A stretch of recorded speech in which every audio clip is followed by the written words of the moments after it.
folks, this is crazy. Oh.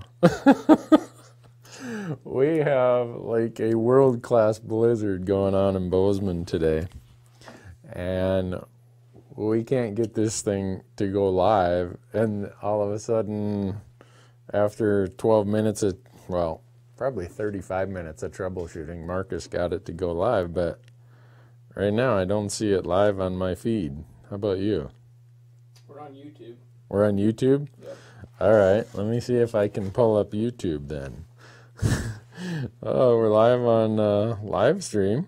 We got some comments on YouTube. We already got comments on YouTube. Let's let her rip then on YouTube. What do we got, Marcus? I'm trying to get there. First question is, should I go and hunt whitetail in Idaho next year? Yes, go hunt whitetail in Idaho. That was the question. Should I hunt whitetail in Idaho next year? And Idaho has unbelievable whitetail hunting in the northern part of the state. The season runs really late. You get to hunt them with a rifle in the rut. And the good news is tags are easy to draw, and there's a lot of public land. So anyhow, we lost our Facebook feed.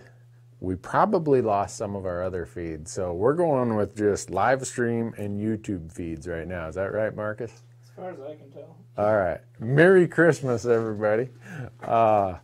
This is just so typical for living out in the hinterlands like we do. We have this Broadcaster Pro device that connects to some satellite up there, I believe. And I don't know if it's the Russians, the North Koreans, or just Santa Claus flew over in this blizzard and we're out of luck. But anyhow, we want to talk about Wyoming elk applications because the Wyoming regulation booklet came out today. But we also want to thank all of the companies that make Elk Talk Live something that every one of us get to enjoy all the time. Bowtech, Leupold, Onyx Maps, GoHunt.com, Tight Spot Quivers, Ripcord Arrow Rests, Black Gold Sights, Rocky Mountain Elk Foundation. And there's two of those companies, and you hear it every week. If you use promo code Randy, you get a benefit. Onyx.com, onyxmaps.com. If you go there and use promo code Randy, you're going to get 20% off their apps. And if you go to GoHunt.com and use promo code Randy, you're going to get $50 of free gear credit. And they have this cool gear shop. You're going to get $50 of free credit if you sign up for their insider by using Randy, R-A-N-D-Y. And if you want to be notified, normally this thing works really smooth. You want to text Randy, R-A-N-D-Y, to 77453. So let's get into Wyoming. You see us hunt Wyoming every time we can. And the reason we're going to talk about Wyoming today is, like I said, the booklet came out, and it's the first state out of the chutes. January 31st is the deadline for Wyoming elk. You find out by February 22nd. Yeah, so you find out in time that you still have all the other states available to you. And Wyoming has a point system. 75% of the tags go to the people with the most preference points, and it's preference points, not bonus points. And the other 25% of the tags are just in a random draw. So every year you still have a chance because of the 25% that go in a random draw. Wyoming has amazing elk hunting. Lots of public land. I would say if you look at the combination of opportunity and public land and quality, Wyoming is a really good deal for your money. The downside about Wyoming is this year there's a pretty big fee increase for non-residents. It's just how it goes. It's getting more and more expensive every year if you want to hunt as a non-resident. But we go there whenever we can. There's also, so you think about all these limited entry tags that are some of these, I'll call them glory units. Wyoming also has where non-residents can put in for the general tag. And the general tag doesn't restrict you to one unit that you've applied for. I think there's 40 or 50 units that general tag is good for.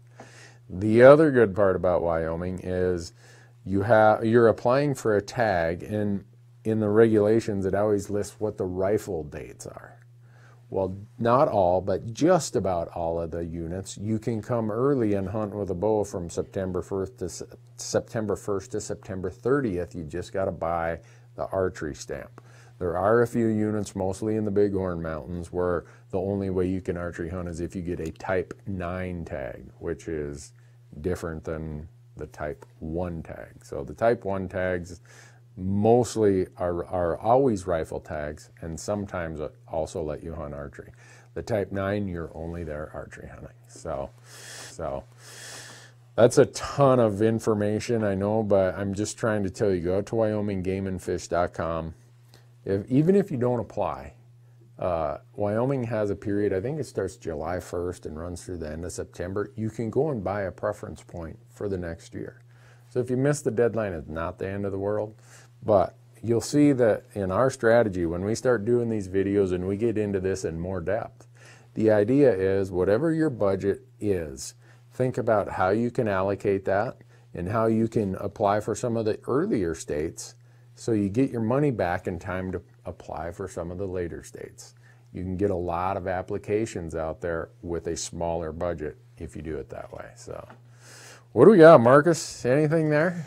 Someone's wondering if you're going to be in Arizona for the over-the-counter archery deer tag. Am I going to be in Arizona for the over-the-counter archery deer tag? Yes, I am. We're going to take this for a new test drive down there. Myself, David Brinker of Sitka Gear is coming. Hank Shaw is coming. We're going to be down there, and we're going to be hunting a spot where the coos deer are in the mountains, but we're going to a new spot this year, and there's some, in the lower country, there's some mule deer. So we have the benefit of being able to hunt coos deer and mule deer at the same time in January on an over-the-counter tag with tons of public land. And I have to go to the SHOT Show the week before that, so Marcus, the production dude here running this operation, and his wife are going to go down a week early and show you how to archery hunt javelina. Because last year I tried to show you how to do it and I failed. But anyhow, I'm going to give that new rein a workout. I hope I get a shot. Last year we got so close. If you watched it on our YouTube channel, oh man. This year, this is the year. Right, Marcus? I sure hope so. Okay, Marcus says he hopes so. I'm saying it is. He's just hoping. All right, what else we got? I can't get connected to the YouTube channel here with my device, so we're gonna have to limp through this. Someone asked, what are your 5 favorite books? My 5 favorite books. I get asked that a lot, and we did a podcast. If you go to our Hunt Talk Radio podcast, I think it was about a month ago, where we went through, had all the books laying out of everything that I read, and my books are mostly conservation books. You know, there's always the Sanconey Almanac by Aldo Leopold. I always throw that on the list. The Big Burn is one of my favorite ones. Gosh, I always forget Michael Plunke's book. Gosh. It's about the bison, the Last Stand, yeah. I don't know why I always forget the name of it. I can see this beautiful yellow cover with this bison on it. That's a great book. Man, there's so many of them. Jim Posowitz has 3 books that they're really easy to read. They're really small. Beyond Fair Chase, Inherit the Hunt, and Rifle in Hand. Those are always good ones. There's lots of them, but my reading list is heavily swayed towards conservation and conservation history. And right now that's the stuff I'm reading. Posowitz has a new book coming out. I got to read an advanced copy of it. It's going to be a really cool book because Jim is 80, well, I don't know what he is now, 82, 84. And he talks about his career. And when you read it, you realize that conservation is never easy, it's never convenient, and it's always uncomfortable. And Jim, through this new book that he's got coming, has a lot of that stuff in there. So once that book is available, I'll make sure and let people know where they can get it and what it is. So, and also, if you're an elk hunter, everyone asks me what's the best book to get elk hunting just information and science and data. And this is a really old book, but it's really good. Jack Ward Thomas recently passed away. His book, Elk and Elk Ecology, I believe is what it's called, is really, really good. It will tell you so much about what elk eat, where they bed, what their needs are, all these things about their seasonal lifetime needs, or seasonal needs throughout their lifetime. It's a really, really good book.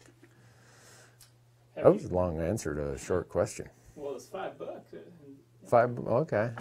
Yeah, I had to list off 5 of them. I think I covered 5. Have you ever made elk liver pate? Have I ever made elk liver pate? I have not. Have you, Marcus? No. Marcus eats just about everything. So if he hasn't, I think he eats hooves. If he hasn't made pate, I don't know that there's a good elk liver pate recipe.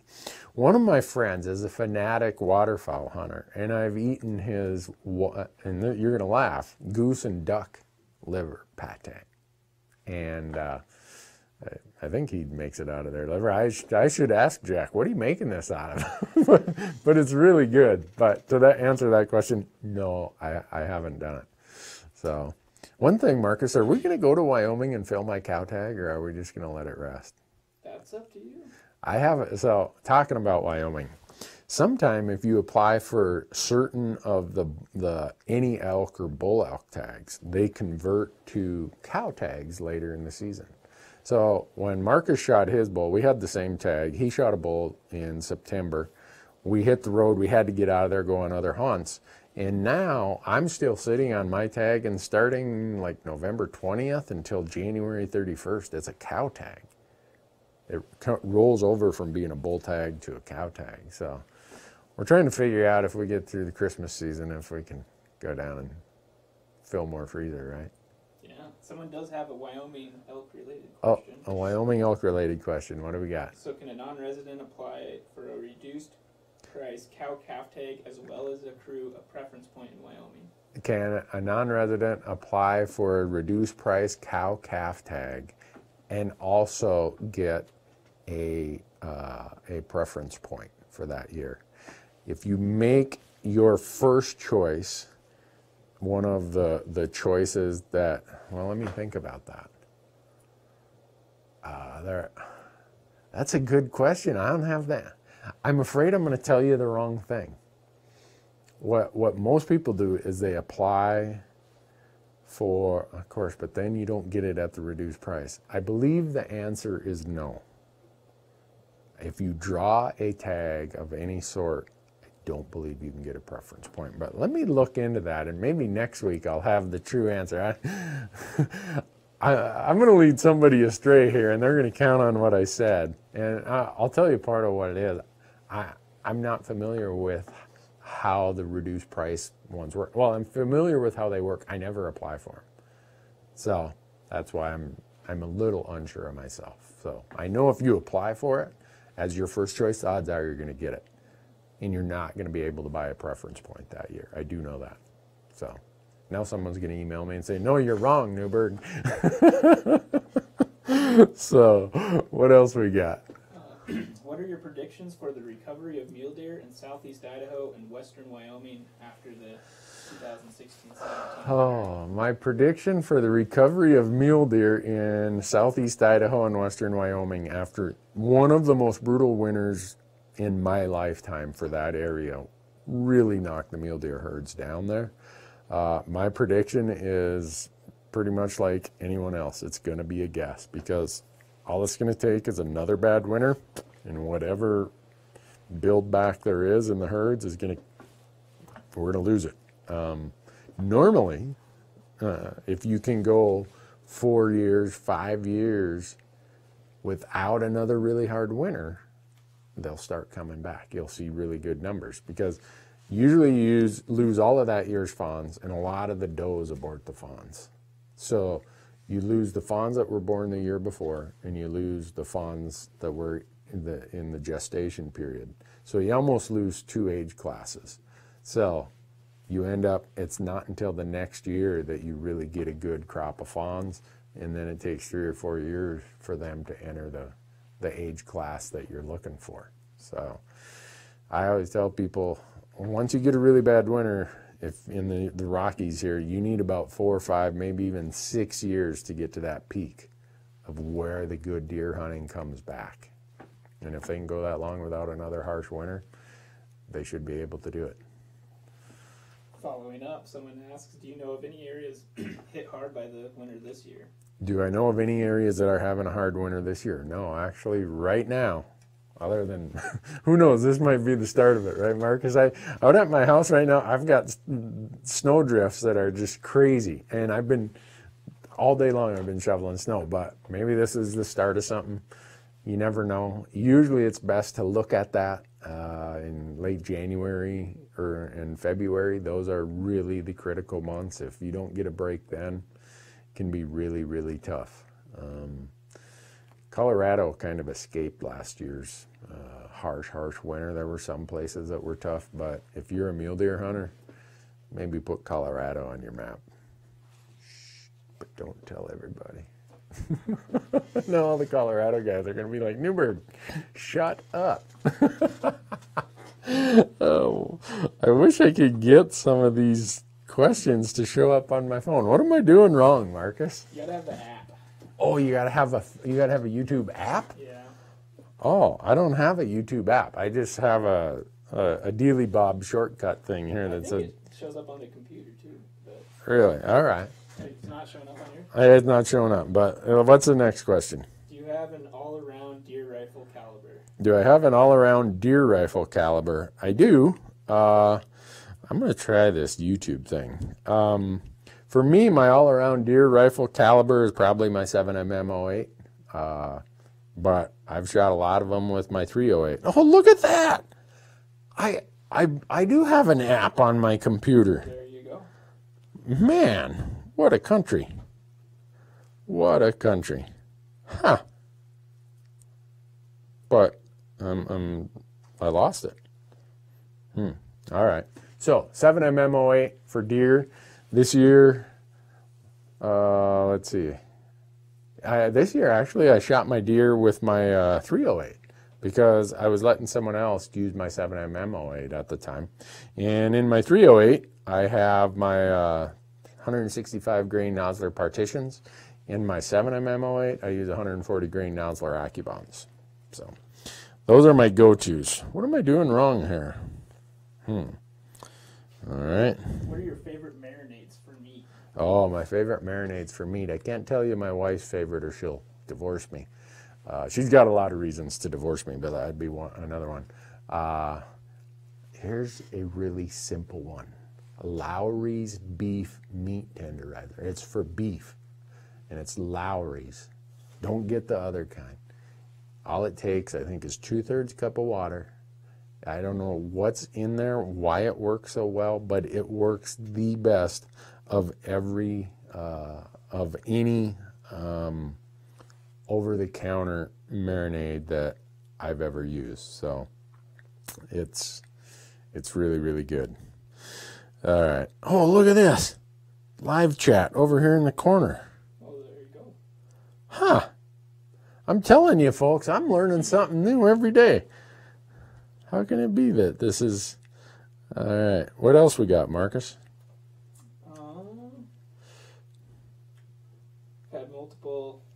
Someone wants to us... know if you're going to apply for Grizzly Bear, if you can. No, I won't be applying for Montana Grizzly Bear. And actually, someone asked us that out on our Hunt Talk website today. And I sat on the governor's Grizzly Bear Roundtable for 3 years. I was one of the 5 Montana people with 5 from Idaho, 5 from Wyoming. And we spent 3 years helping the feds, the U.S. Fish and Wildlife Service, craft the Greater Yellowstone Grizzly Bear Conservation Strategy. And I've went to Alaska and hunted grizzly bears before. I've had my grandpa live in there, so I didn't have to hire a guide.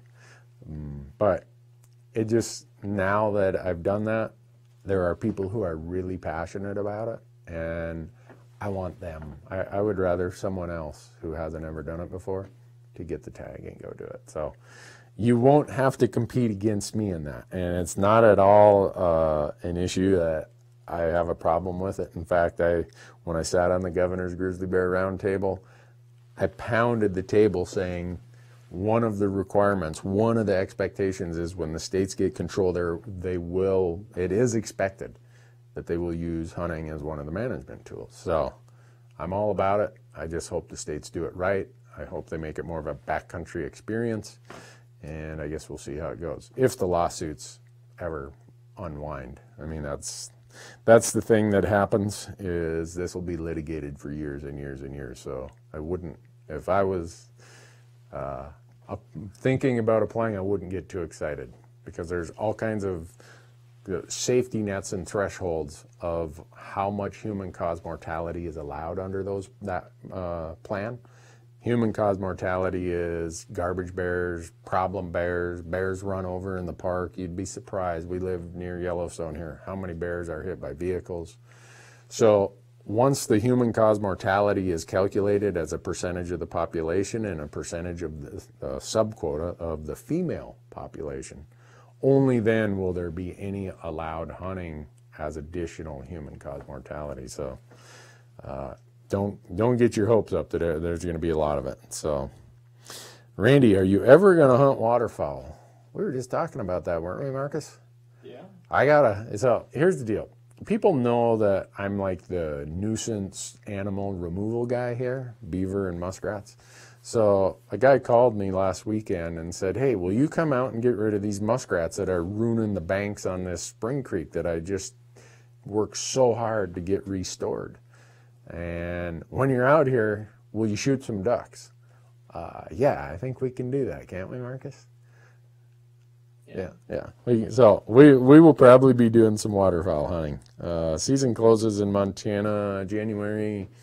I think here it's going to close like the 12th or something like that. So Merry Christmas. A lot of people are saying Merry Christmas. Merry Christmas to all you also. Thanks so much. I appreciate it.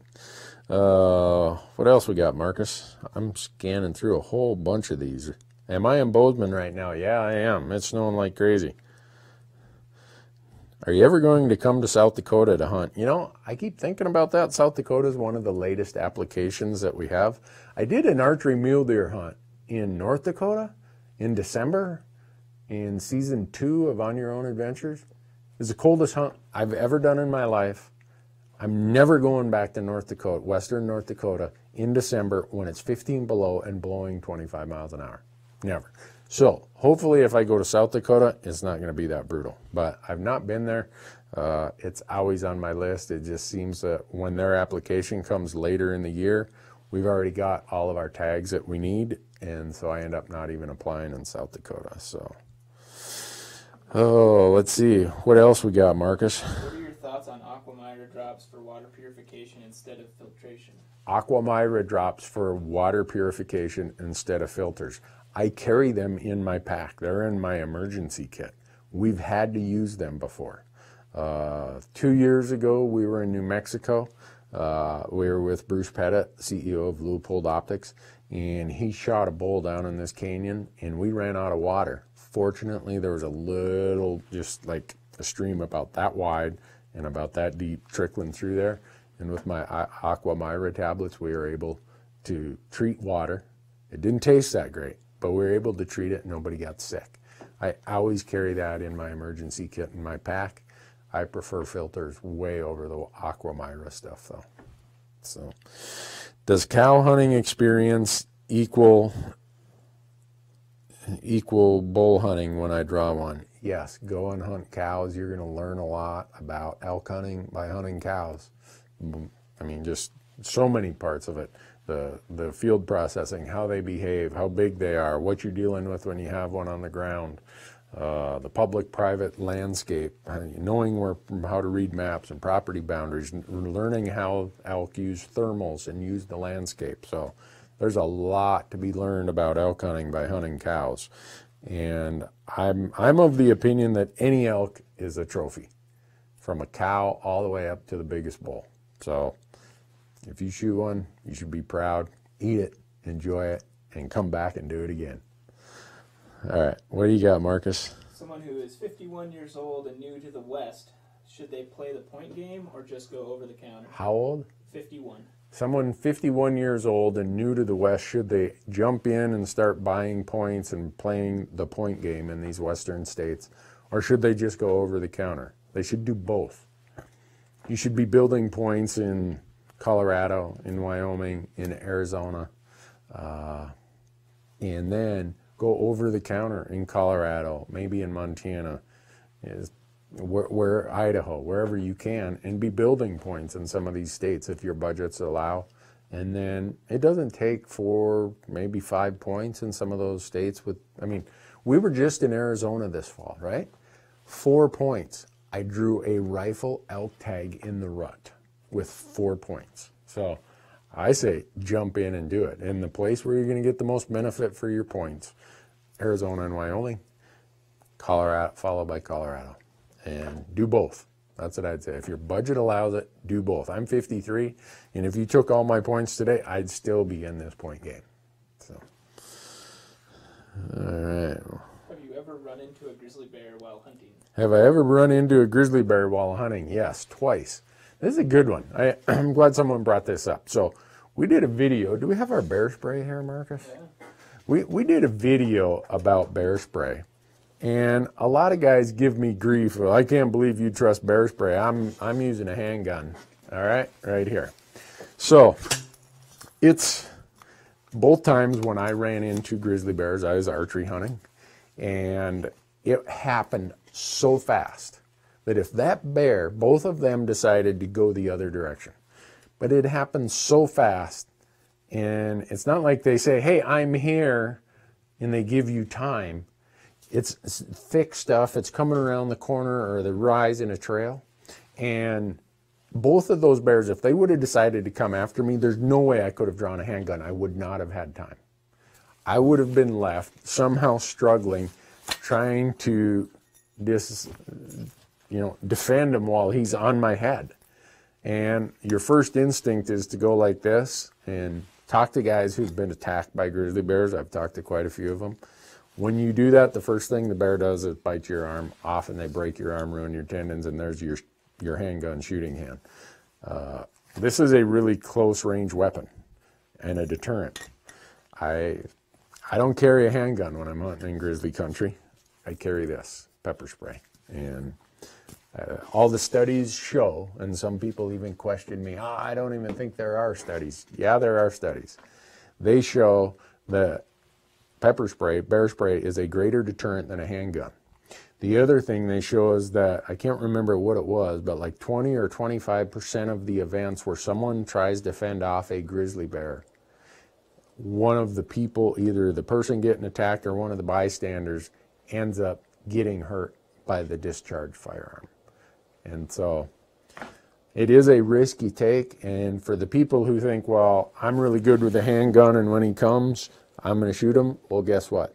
He's going to be on you before you can usually draw that handgun, because you're walking around, it's not like you're walking around with your handgun ready. You usually have a bugle in your mouth and you're ready. You're thinking, oh, where'd he go? And you're completely unprepared. So bear spray, to me, is the ticket. And I hunt in grizzly country a lot. It's just where the really good elk hunting is in Montana and Wyoming. You eventually kind of get used to it, but I will admit there's always like this this extra sense of, what was that noise?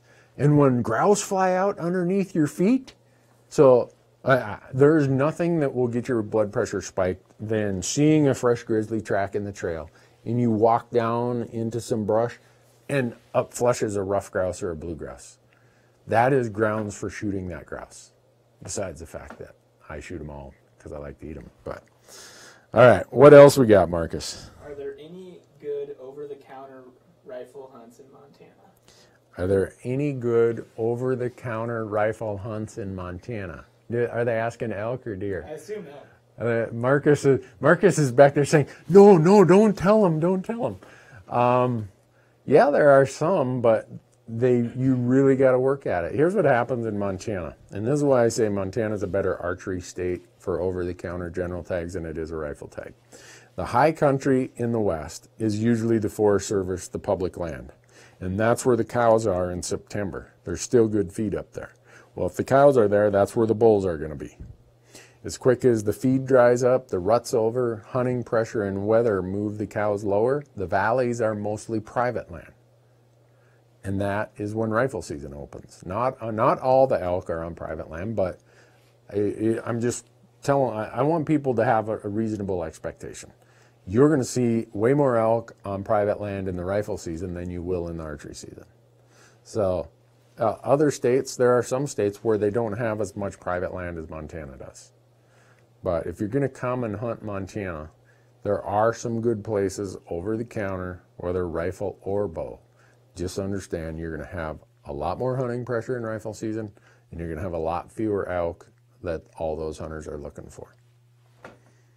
Did that answer it to your satisfaction, Marcus, or are you going to give me the bad eye? That's good. Okay. Marcus is pretty possessive of his hunting spots, so, as we all are. Holy cow. With my schedule, how do I have time to read? I don't have much time to read. We were on the road over 100 days this year. It was, it's hard. Someone saying, Randy can't see this chat. Marcus is reading it. We have solved that, folks. What else you got, Marcus? Someone asked, why do you prefer the third elk rifle season as opposed to the fourth? I'm assuming Colorado. Yeah, Colorado. Why do I like the third rifle elk season in Colorado rather than the fourth? Well, because the third you can get over the counter. The fourth season is a draw. So there's 2 seasons you can get over the counter for rifle, the second season and the third season. The fourth season you got to draw. Usually what I do is I build points in Colorado, and if I don't draw, when it fits my calendar, I go and I just hunt one of the over-the-counter seasons, either second or third. Well, second season has so much hunting pressure, lots and lots of hunting pressure. So I prefer to go to the third season. And a lot of people say, well, the elk are already scared, and some of them have already been shot. And yep, you're right. But those elk have responded to all that hunting pressure from the first season, or the second rifle season, and that has pushed them into sanctuary areas, and it makes it easier to actually locate where they're going to be. They're not going to be dispersed like they usually are. They're going to be grouped up. They're going to be in small locations, but when you find them, it's predictable, and there's going to be more of them. The density, I guess I should say, is going to be higher. So mostly it's a function of calendar and schedule, and the fact that I don't want to burn points to draw a 4th tag. So, all right, what else we got? How do you go about finding out what winter range is for elk? How do we go about finding winter ranges for elk? Well, in some states they have maps that show it, like Colorado. Again, we'll use that as an example. A lot of times I call biologists because they will tell you. And a lot of it is common sense. If you're in a place in the north where you have a lot of snow, the winter range is going to be lower country, and the elk are going to migrate down lower. Now, if you get places like New Mexico, Arizona, maybe Nevada, where there's usually not snow in the elk country, or there's very little snow, not enough to really impact them, that gets to be a little harder. Those times of year usually are drier times of year. The big peak of moisture in the southwest states is in July, August, September. That's their monsoon season. Then it starts drying out. Well, a lot of times in the winter, in the late season, those elk have to focus more on water sources, and they will move around the landscape, not like a migration type movement, but to wherever the water is. So it's really a research question that you're probably going to find out from the Game and Fish websites or by talking to their biologists. All right. How are my Oregon plans with my son coming along? It's funny you should say that. We were talking over the weekend. We want to do a full video about he and I going to a state we've never even applied in before and going doing something new. So we're going to try to fit that on the calendar this year. Not sure if we'll get it on, but we're going to try.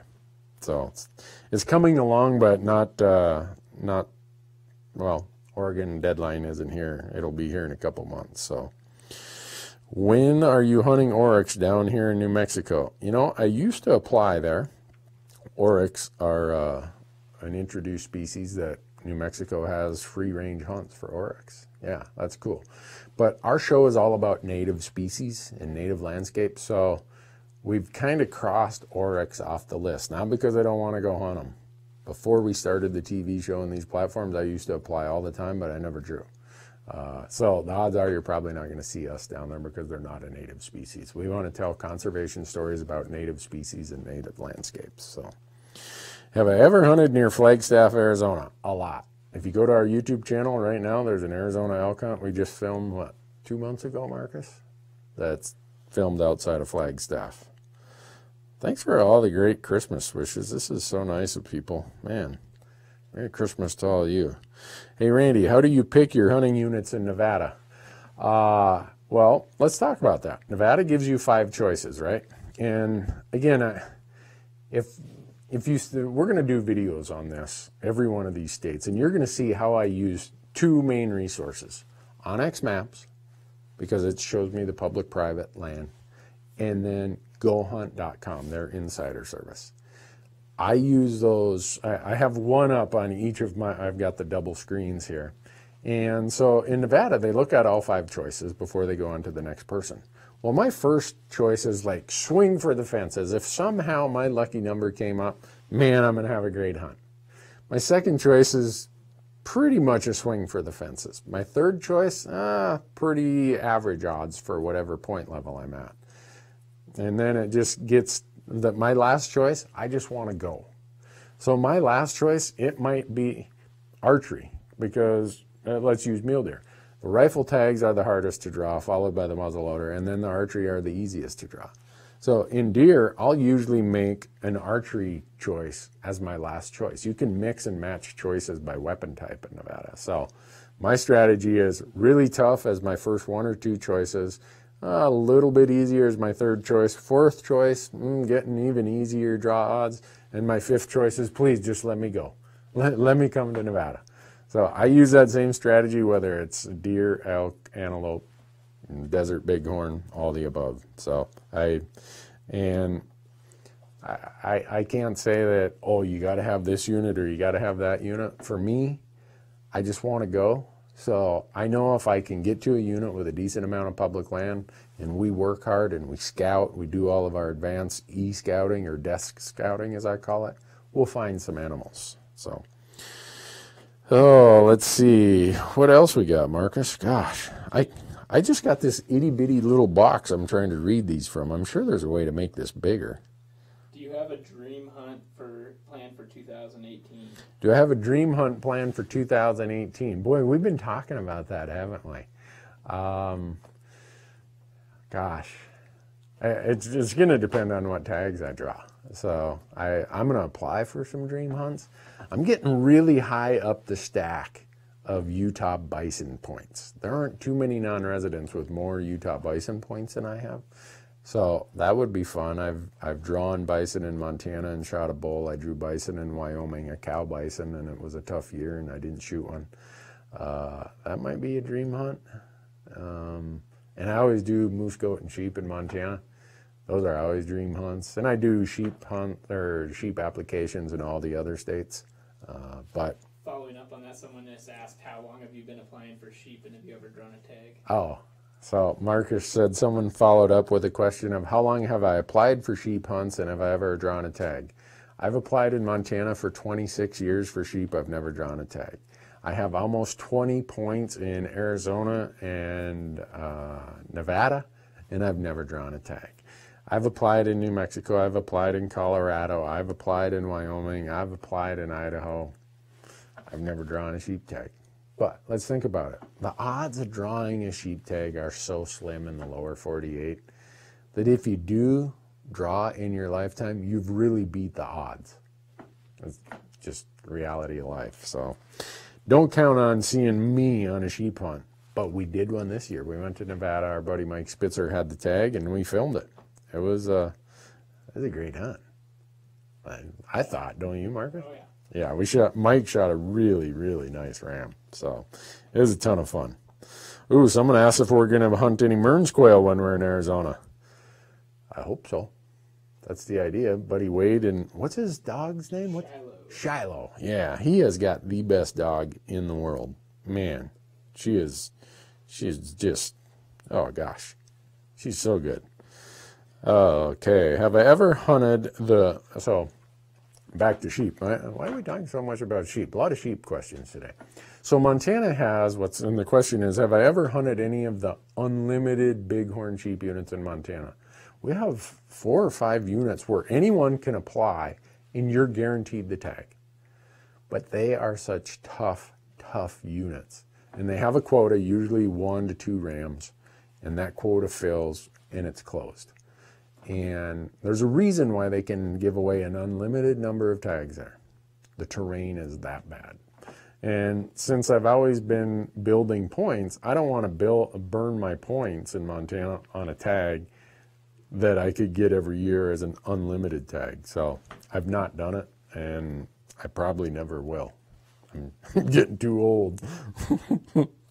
All right, what else you got, Marcus? Do you lose your preference points in Wyoming if you draw a second choice tag? Do you lose your preference points in Wyoming if you draw your second choice? No. You get a point.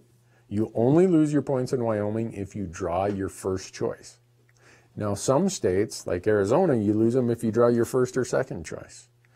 In Nevada, you lose them if you draw any of your 5 choices. So you're going to find out as we talk about this over the next months. Every state has different rules. Don't think that because it's this way in Montana, it's going to be that way in Wyoming, or this way in Colorado, or that way in wherever. So in Wyoming, you only lose your points if you draw your first choice. So, okay. Do I hunt coyotes? Yeah, I do. I haven't for a couple of years. I've just been too busy. It's just not had time. Randy, whatever happened to old Bessie the cow from your earlier seasons of On Your Own Adventures? We called those around on a couple of hunts this year, didn't we, Marcus? The black moo cow decoys we hide behind? Oh, last year we did, for sure. Yeah, and this year we brought them with, but we never employed them. So we carry them along, we just end up not using them. So if you go and watch our old On Your Own Adventures episodes on YouTube, you'll see them. It's kind of funny. Oh gosh, some of these questions are funny. I'm not going to answer that one. What do you got, Marcus? Anything? I don't know if this is the one you got any tax advice for writing off hunting gear. Yeah, I saw that one. So someone here knows I'm a CPA in my other life. I disinherit the federal treasury for a living. And they asked, do I have any tax advice for writing off hunting gear? I don't. You can only write off equipment and other expenses against trade or business activity. So you better have some legitimate trade or business activity if you're going to try to write that off. And I don't want to, I can see myself getting some liability claims against me because I gave some free tax advice. Understand that when I give advice, it's probably worth what you paid for it.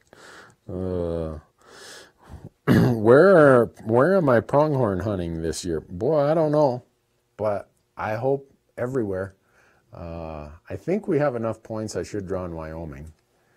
Marcus, you should draw in Wyoming. Sure hope so. I'll have a Montana archery tag, but other than that, I don't know for sure. We'll see, but I love it, man. I eat that stuff. In fact, we're getting ready to put online a New Mexico elk hunt, and on that New Mexico elk hunt, we ate all the back straps off that antelope we shot before. We ate a lot of antelope for that one session. The whole grill was covered with antelope meat. I love it. Will I ever try to get a caribou rifle tag? Yeah, I apply every year. The Alaska deadline was last Friday. I've been applying for this special caribou tag in Alaska for, I don't know, 10, 12 years. The odds are slim. So I'm probably never going to draw. And people are like, well, why don't you just go? Because there are places in Alaska you don't need to draw. But there's this one spot that's kind of special to me because I spent some time there with my family and saw some caribou, and I said, someday I want to come back and do it. So that's why I apply there. So Someone from from Tennessee and wants to go on their first elk hunt, where can they find a guide, or would you recommend anyone in particular? Someone from Tennessee wants to go on their first elk hunt. Can I recommend a guide? And what was the last part? Or just like, where could you go to find a guide? Or where could they go to find a guide? You know, hiring a guide can be a little bit of a crapshoot. I'm trying to think how we could connect. Call references, probably. Yeah, make sure whatever you do, Marcus is like, yeah, call references. It would depend on what state. I know a lot of outfitters in states. And I refer a lot of people to outfitters because a lot of folks will say, Randy, I love what you do, that whole self-guided public land thing, but I live in, you know, this person says Tennessee. I don't have the gear, I don't have the equipment, I've never been there. Can you tell me an outfitter who can show me the ropes the first time? And I'm happy to do that. I know some really good outfitters who can give you a very good experience. So, but without knowing what state, what weapon, it'd be hard for me to rattle them all off here. But whatever you do, whoever refers you to them, make sure you check references. Not just references of people who were successful. Ask for some references of people who maybe weren't successful. So, oh gosh. What power magnification range do you recommend for a hunting spotting scope? Well, that would depend on if you're hunting antelope or hunting in the mountains. If I'm hunting in the mountains, I have a Leupold Gold Ring. It's a 60 millimeter, and I believe that's a 12 to 40 is the magnification power. If you're hunting antelope and you're not walking far and the spotting scope's in the truck, for that I have an 80 millimeter, and I think that's a 20 to 60 magnification. So depends on what you're doing is really the answer, and how much weight you're willing to carry. The 60 millimeter, the Leupold Gold Ring, is the lightest, most compact spotters I've ever found in a 60 millimeter. And it's a great piece of glass. So, holy cow. You know, we got on late, Marcus, but we're doing pretty good. I mean, the Facebook folks aren't going to be happy because we lost them, but hopefully the YouTube crowd and the live stream crowd is liking this. Just want to make sure that all of you understand that the reason we can do this free of charge, that it doesn't cost anything, is because of the companies that support this platform. And it's just so nice of them to do it. I said, if you guys will pay the cost, I'll sit down every Wednesday night and I'll do my best to answer as many elk questions as I can find. And you hear me talk about them, and I mention them because they support us. They support the whole concept of public lands, of our self-guided hunting idea. Bowtech, Leupold, Onyx Maps, GoHunt.com, Black Gold, here, right here. Black Gold, Ripcord. I don't have my tight spot quiver on here, but it connects right here. Who else am I forgetting? Gosh, I hope I'm not forgetting anybody when I got distracted there. But anyhow, those are great companies that make this available to us. And if you want to get notified for everything, text Randy, R-A-N-D-Y, to 77453. And one of the things you're going to see, we just put up this week 2 new episodes on our Amazon Video Direct channel. So if you have Amazon Prime, you can watch us on their Video Direct platform for free. And we just put up 2 new episodes from season 3 of Fresh Tracks. Seasons 4 and 5 are there. And let's see, we have an antelope hunt from just this year we filmed that's ready to go. We're going to have a New Mexico elk hunt ready in early January. We're going to have Marcus's Wyoming elk hunt in late January. We got a sheep hunt. We got a bunch of cool stuff coming. So if you're watching us on YouTube, we appreciate that. Keep watching us. Share with your friends. The more subscribers we have, the more YouTube promotes us. But our Amazon channel is really, really helpful also. And then you got our podcast, right? We were supposed to do a podcast today. Our guest lives up in Augusta, Montana, and in the blizzard, he called me. He's like, hey, Randy, I'm not going to be there for a podcast. I'm like, how? Don't risk life and limb. We can do that podcast anytime. But the podcast is called Hunt Talk Radio, and you can follow all these and get all this information at randynewberg.com, www.randynewberg.com. We got it all there. Let's do a couple more questions, though, Marcus. All right. Do you Do I use elk pee when I bow hunt? Nope, I don't. There's no use. I'm sweating, I'm running, I'm, dirty and stinky. Elk pee is a waste of time. And now with chronic wasting disease becoming so much of a concern in a lot of these states, I see Montana is, was it this year or is it proposed that they're changing? There's going to be restrictions in a lot of these states about what you can use for elk pee and other attractants. So I don't use it because as active as I am when I'm elk hunting, all it does is make me stink worse than I already do. I know that's probably not what people want to hear, but it's the truth, how I feel on it. So, have I ever hunted the Front Range in Colorado? No, I've not hunted the Front Range. Actually, I've hunted the West Slope. Has been where most of my Colorado hunting is. Let's see. All I have is a 7M M08. Is that too small for elk? No, get yourself a 140 grain Nosler E-tip bullet or a 140 grain Nosler partition or Nosler AccuBond. Be good with your shot selections, and that will kill elk. No problem. What else we got, Marcus? Man, there are a ton of questions. How many people are... Is a 270 good for elk? Yes, I shot my first 4-bull elk with a 270. It was very... I was using 150 grain Nosler partitions when I shot that. Can we email you about an outfitter recommendation? Boy, if I give my email, I already got over 1,000 emails sitting in my inbox that my wife has sorted for me while I've been on the road. Maybe later I'll give my email address. I care to elaborate my opinion on the Bears Ear and Utah Monument situations? Not here. I'm not going to. I'm going to do a podcast on it. There's so much misinformation on all sides about this whole monument and public land things.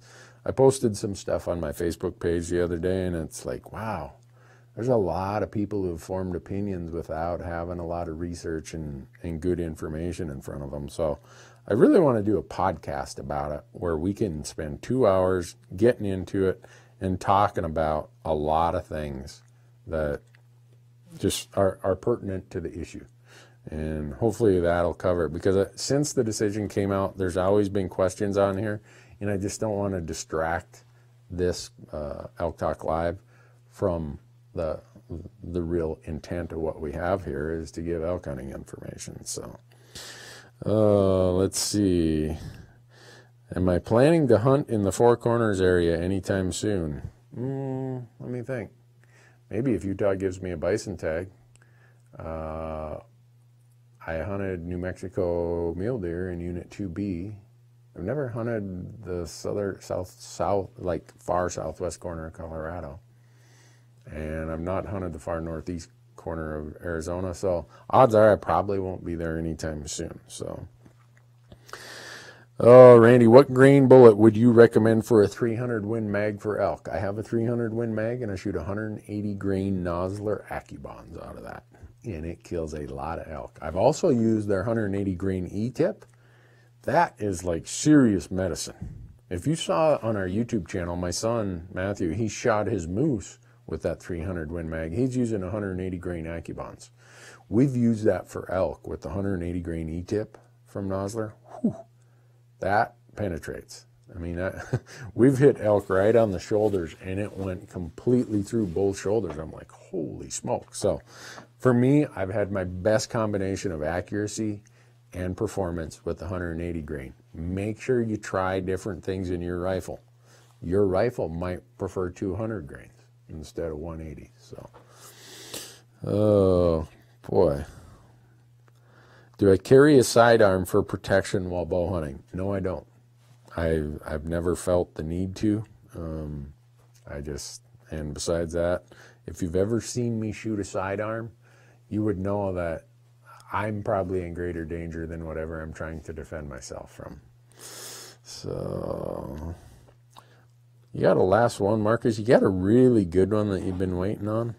Oh, here's one. Randy, I want to buy an elk call for a Christmas present. Any recommendations? Rocky Mountain hunting calls. Those are the calls that we use. You see these big bugle tubes we use. We use those. We use the diaphragm calls, but Rocky Mountain hunting calls makes the best elk calls that I've found. So, last one, Marcus. Have you got one that you've been holding on to? I don't. Okay. Here's the last one. Randy, do you put in for mountain goat tags? I do. I lucked out. I'd only lived in Montana for, I think it was my fourth year of applying in 1995. Let's see, I applied in 19. Yeah, my fourth year of applying, I drew a mountain goat tag and I shot a really nice billy. And then in Montana, you got to wait 7 years before you can apply again. I've been applying every year since then, and odds are I'm probably never going to draw another mountain goat tag. So, but the next episode that we're making live on our Amazon Prime direct video is going to be a Montana mountain goat hunt.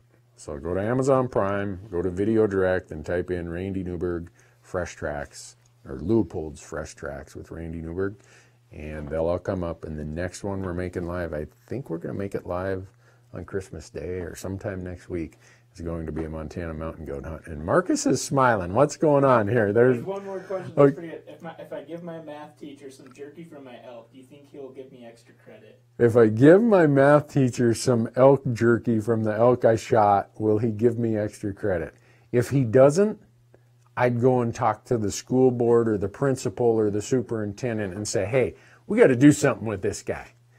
I mean, elk jerky counts for a lot, man. I mean, that should be like extra credit A+++. You agree, Marcus? Yeah. I know, I don't know where you live, but in Montana, if you gave your math teacher or algebra teacher elk jerky, the odds are you're going to pass that class. You're probably going to get an A. Anyhow, thanks for watching, folks. Have a Merry Christmas. Hopefully we'll have all this technology issue solved for the Facebook folks by next Wednesday. Merry Christmas and thanks for watching.